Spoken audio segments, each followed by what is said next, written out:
was early June 2023 in Dakar. Crowds had gathering at the Place de la Nation, waving flags and chanting while recording everything on their phones. Just a few days earlier, a social media post called on citizens to defend democracy. Within hours, it went viral.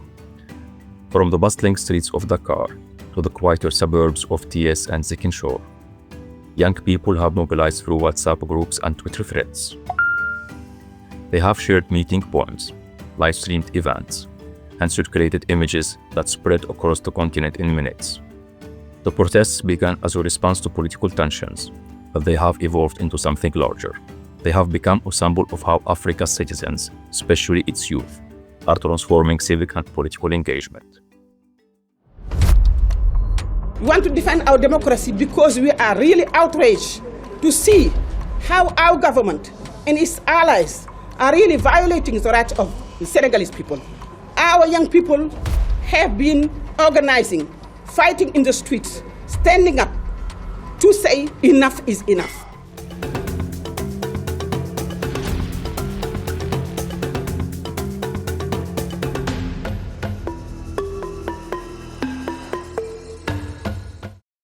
Welcome to Voices Africa, a podcast from Afrobarometer. I'm your host, Shannon van Wyk Kossa. In this final episode of our first season, we look ahead. Technology, rapid urban growth, and social change are redefining what it means to participate in public life. Afrobarometer's 2025 flagship report finds that Africans remain deeply engaged in democracy, with more than 9 in 10 adults participating in at least one type of civic or political activity in the past year. But how they engage is shifting. Traditional forms of collective action, such as community meetings, joining with others to raise an issue, and voting remain central. Yet, increasingly, citizens are turning to digital tools, individual expression, and personalized activism. The question is, can democracy evolve along with citizens' chosen means of participation? And what innovations can keep civic life inclusive and connected in this new era? Before we dive deeper, a quick note about who we are and where these insights come from. Afrobarometer is a pan-African research network that has, for more than 2 decades, worked to amplify the voices of ordinary Africans. Through nationally representative surveys across about 40 African countries, Afrobarometer collects reliable data on citizens' thoughts, experiences, and preferences on a wide range of issues that affect their lives. We share our findings in publications, reports, news releases, and social media posts so that people's voices can become part of evidence-based policy and decision-making.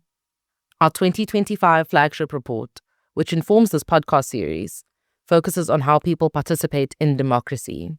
It captures the full spectrum of participation, from voting and contacting leaders to community meetings, protests, and online activism.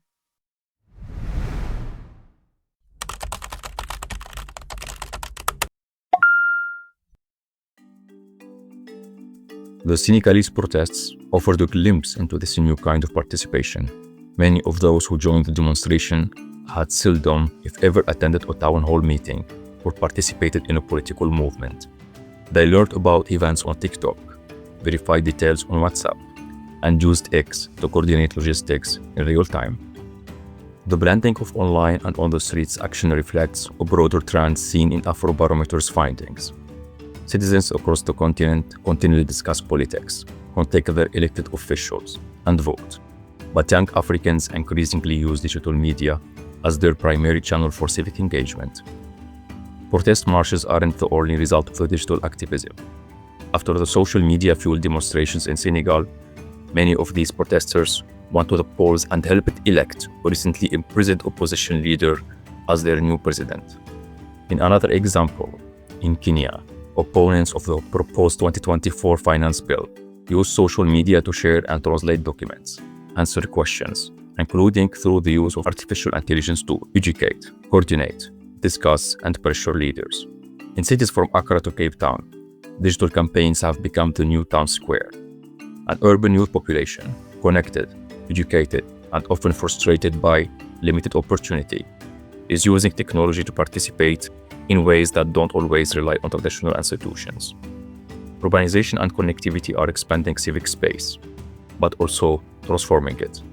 Instead of gathering in one physical place, people now gather around shared hashtags, group chats, or online forums.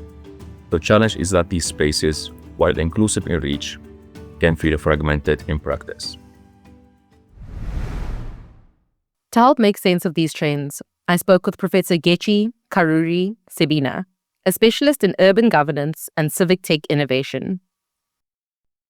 Getchi is an associate professor in digital governance at the University of Witwatersrand, where she is part of the Southern Center for Inequality Studies and the Africa Civic Tech Innovation Network. She is also chair of the Islamic World Educational, Scientific and Cultural Organization on Innovation and Futures in Africa. Getchi is an NRF-rated scientist with a rich academic background, undergraduate degrees in computer science and sociology, dual master's degrees in architecture and urban planning from UCLA, and a PhD in planning and innovation studies from Wits University. She is widely published and recognized in the fields of emerging technologies, socio-technical change, futures and innovation, and development policy, planning, and governance. Over the past 25 years, she has contributed to public good organizations internationally, including the South African Ministry of Finance, South African Cities Network, CSIR, and the HSRC. She also serves on several editorial boards and public interest bodies, including Africalyx, Plan Act, the Open Institute, the Southern African node of the Millennium Project, the Africa Innovation Summit Foundation, and the School of International Futures. Getchi, thanks so much for joining us.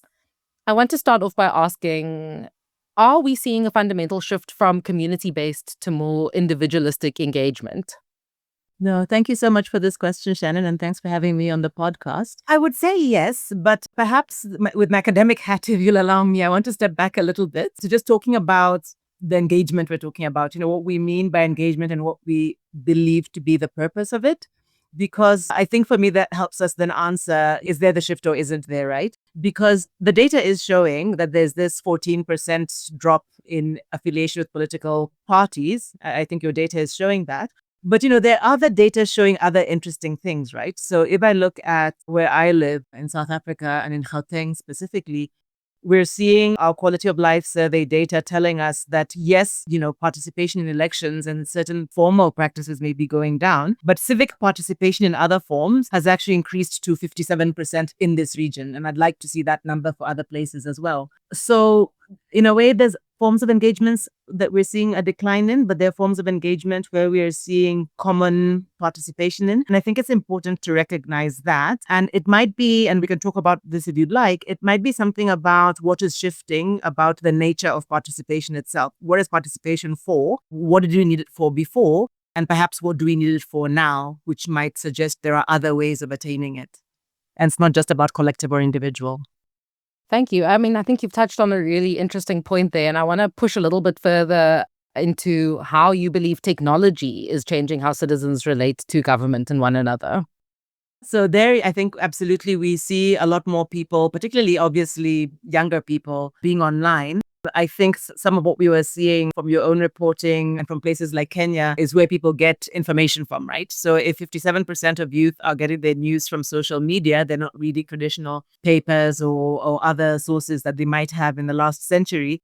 That means that they don't have to wait for, information to be relayed to them through the official channel. Information is not singularly controlled. There's more diffuse sources on some level. So that means that you can coordinate and you can form belief systems without a central command and control system, I think, as we had before.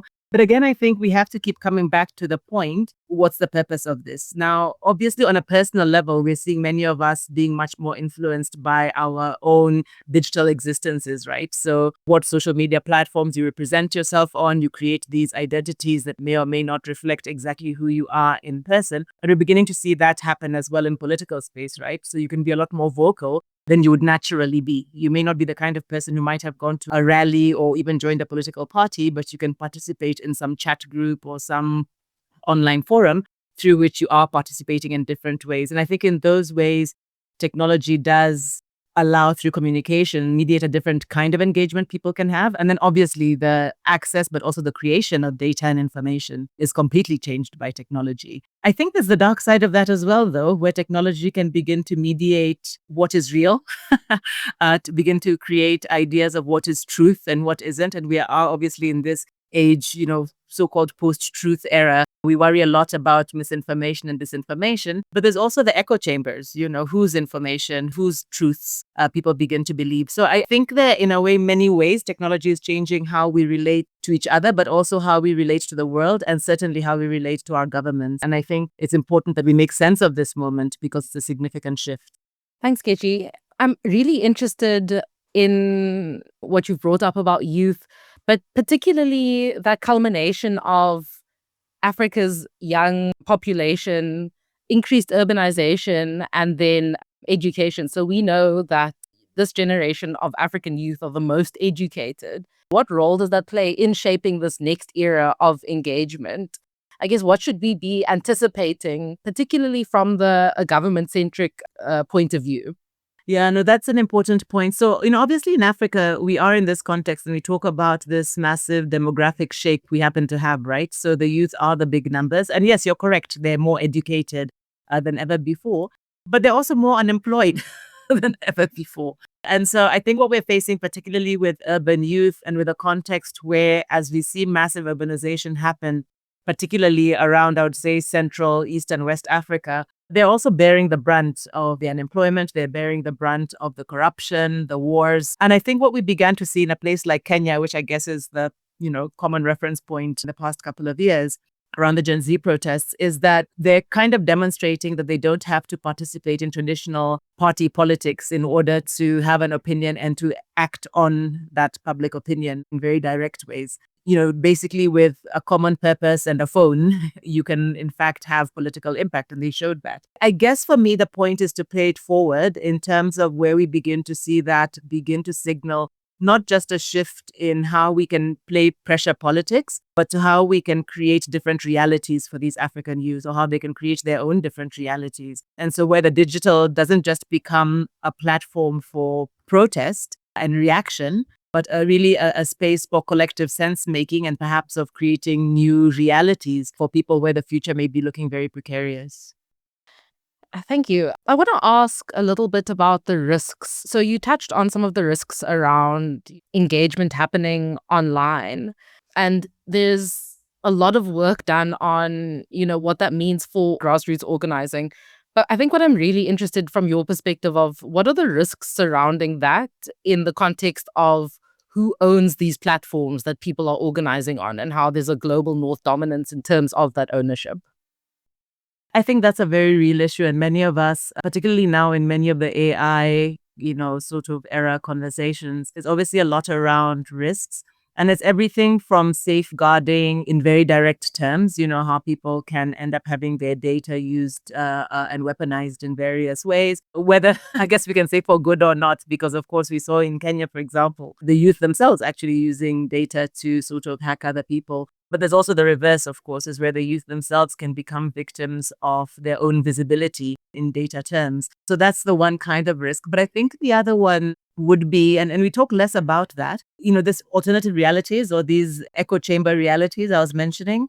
It all seems well and good if we assume we are all on the right side of things. But when we begin to create, as we've seen in the US, by the way, certain bubbles form where people create their own reality and their own community with their own versions of truth, you really can begin having a very fragmented society. And I think this is a really big risk for us as well. In a way, I've almost begun to assume that youth, by virtue of being young and African, are also all going to be on the same side of things and see things the same way. I think we haven't even began to scratch the surface of that there are going to be different ideas and there are going to be different communities that come out of this. And there's a lot that festers in that.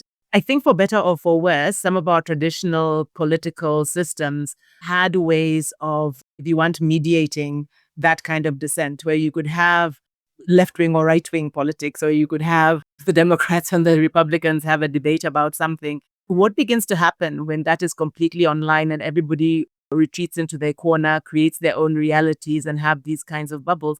And keeping in mind that all is not equal. As you mentioned, the tech, a lot of it is mediated through big global tech, which we don't control, algorithms that we can't necessarily see or fully understand. So they're not all explainable, they're not all open. So there's that. We don't hold the data. As we know, by and large in Africa, our data sits elsewhere.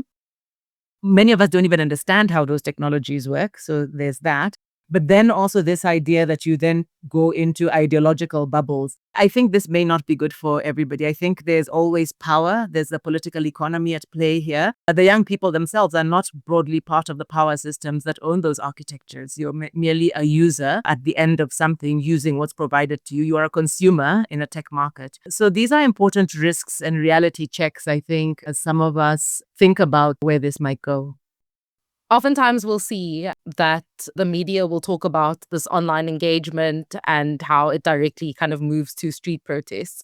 Is that a straight line to draw, or is this something that maybe the media focuses on and then is not focusing on other elements of how people are organizing?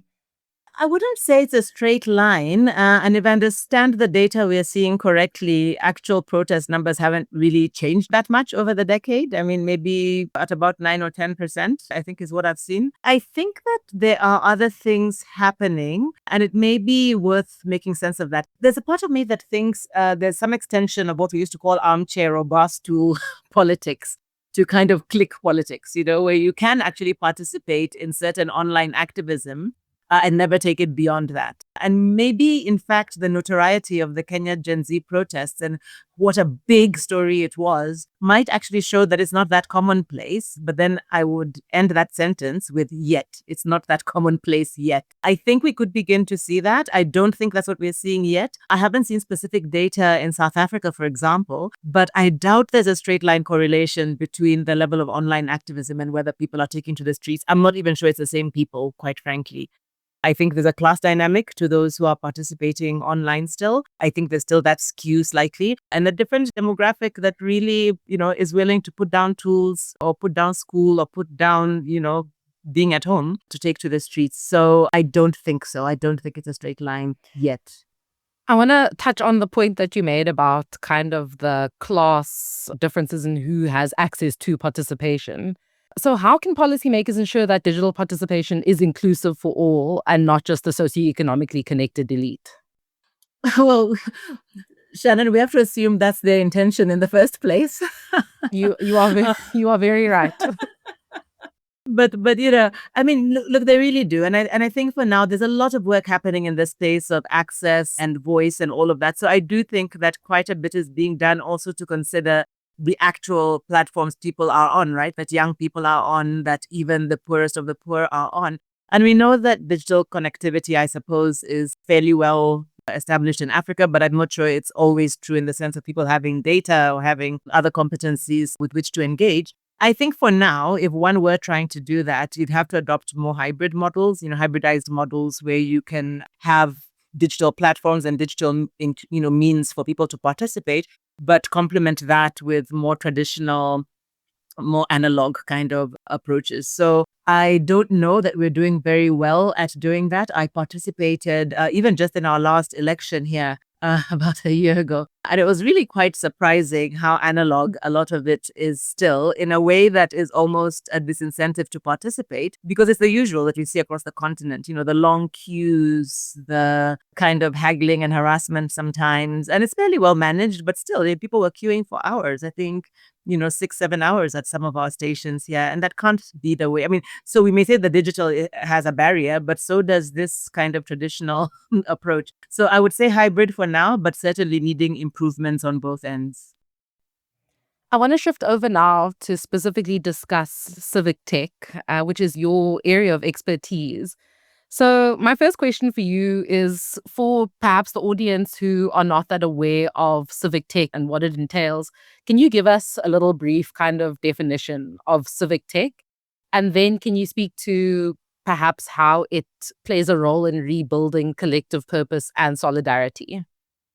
Yeah, thanks. And it's funny because that's a very obvious question to ask. Could you define civic tech? It's always actually a tricky one, surprisingly, to answer. The way we define it in the space of our Civic Tech Innovation Network, which people are welcome to check out if you don't mind me mentioning it at civictech.africa, we really talk about it as tech for good, often very directly civically engaged. So it is people in communities using mainly digital technologies in ways that share common values. So we have an accountability framework that begins to speak to what some of those common values are, and very much for civic shared common purpose. And so that's broadly how we would define it. And I think we've seen many examples of how people are beginning to create civic tech platforms and tools, as you're saying, to really build a voice, but also shared purpose, shared identity, shared solutions by and large. A lot of it has to do with, always aligned, I think, with newer ideas around also citizen science, citizen data, but also citizen-driven tools, not just citizen bot tools in the sense of the big data and the big tech we were just talking about. And I think what we've been seeing is a growth in the number of young people who are realizing that, okay, with some fairly basic skills, but some good ideas, I can actually begin to develop some solutions to the things that are bothering me. A lot of those tend to be around, voice and that sort of thing initially. So what our data showed was for quite a while, people were building apps and tools that had to do with, calling out, if you want, or watchdogging. So what we call democracy and governance kind of engagements. But over time, we've seen people spread into many other forms of application, whether it's doing civic-based education, whether it's doing environmental projects in people's own neighborhoods, whether it's creating new forms of data that they think would benefit their communities. So just a very exciting space in my view, and really using new technology in a very empowered way. And then how do we channel what's happening in this space and connect it to more traditional parts of the policymaking process? That's always the challenge. So I joked earlier about what are the intentions, right? So I think that, I began in this conversation by saying, I think we have to come toward this point of defining participation and engagement and what it means or requires in our times. I think in the 20th century, we could talk about participation being about essentially legitimizing an authority. So we ceded power to a government, and we therefore voted or attended a town hall meeting to continue to legitimize how that authority would continue to run the show. I think in the 21st century and in this digital age we're in, and in this complex age we're in, I think it's something very different. I think it is about a collective sense making, almost trying to survive, I think, in times that are really confusing to very many people, including the leadership, and in a system that's trying to adapt or evolve into itself. And I think in a space like that, what we need, and I think where young people, and actually these platforms could be very important, is where we move from the idea that the government or the public problem is about addressing pain points or about command and control, to where we're really having to imagine a world we haven't lived in before. We're really having not just to comply or have voice, but actually develop collective intelligences, actually reframe and imagine different ways of being, figure out how to make sense of the collective struggle we are having. These are very different questions, I think, from what the old form of participation was asking. This isn't just about going to a consultative session and being asked, what do you think? What are your problems? So that we can go and fix them. And I think if we take that kind of a view, I think we might begin to understand that where civic tech, I think, meets the state is a new space. I don't think it's the same old space. It's not just a matter of can we create the policy brief version of what we found out. I think it's how do we even meet each other. Across Africa, the 2025 flagship report by Afrobarometer reveals a narrative of resilience and reinvention. Citizens continue to engage actively, whether by voting, participating in meetings, contacting their elected representatives, or increasingly through online platforms. The future of civic participation is likely to be hybrid, merging collective and individual efforts, as well as physical and digital interactions. It's all about how individuals and institutions adapt to connect across different spaces, generations, and technologies. Democracy is not a static entity. It evolves alongside its citizens. I'm Shannon van Wyk Kossa, and this has been Season 1 of Voices Africa, a podcast from Afrobarometer. Thank you for joining us as we explored how citizens across the continent participate in public life, the challenges they face, the innovations they drive, and the opportunities ahead. Afrobarometer data is a public good and is freely available for download and analysis on our website. To learn more or read about Afrobarometer's 2025 flagship report on citizen engagement, visit afrobarometer.org. We look forward to continuing the conversation in the next season of Voices Africa.